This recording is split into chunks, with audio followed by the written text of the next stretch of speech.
चाहिँ मेरी छोरी वान्सीको लागि दिउँसोको खाना। अनि यता चाहिँ मैले 2 चम्मच जति चामल भिजाएर राखेको छु, चाउलो पकाइदिन लाग्छु। कुकर प्रेसर टेकेर मैले चाउलाई कुकर प्रेसमा राखेँ।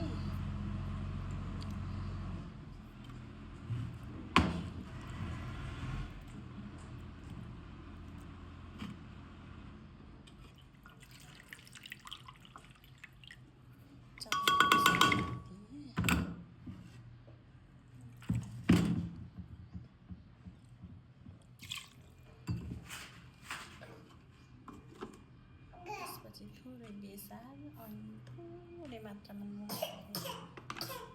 पानी राखिदिएँ भने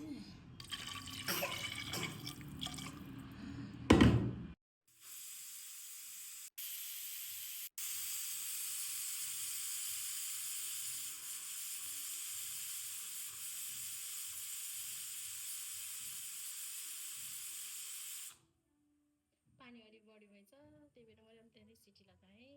7-8 सिटी लगाइसकेपछि यस्तो भयो। अब यसलाई चाहिँ मैले कचौरामा राखेँ। मैले मजाले यसले मिच्याएँ। साथीहरू, आफ्नो बच्चालाई यसरी खुवाउनु नि। मेरो साथीहरू को आमा बन्नु आहा हेर है। मिचिसकेपछि यस्तो भयो। नानीको लागि खाना रेडी। अब म नानीलाई खुवाउँदैछु। अब यिनीले खाना खान लागिन्। हतार भइसक्यो खानालाई। ल हतार भएर गाह्रो छ। पोख्यौ नि त पोख्यौ। यो पनि खाऊ। खै मिठो छ? मिठो छ? आँखा झिम्काइदेऊ न त। खै सानो आँखा झिम्काइदेऊ। खाना हतार भइसक्यो। के को आँखा झिम्क भयो? ल्याउनु यो चम्चा त्यहाँ राख्छु, त्यहाँ तान्छु। ल ल ल खेलाऊ ल ल म हातैले खुवाइदिन्छु। हेर्नु आफै खाने भन्ने चाहिँ कुरा पनि।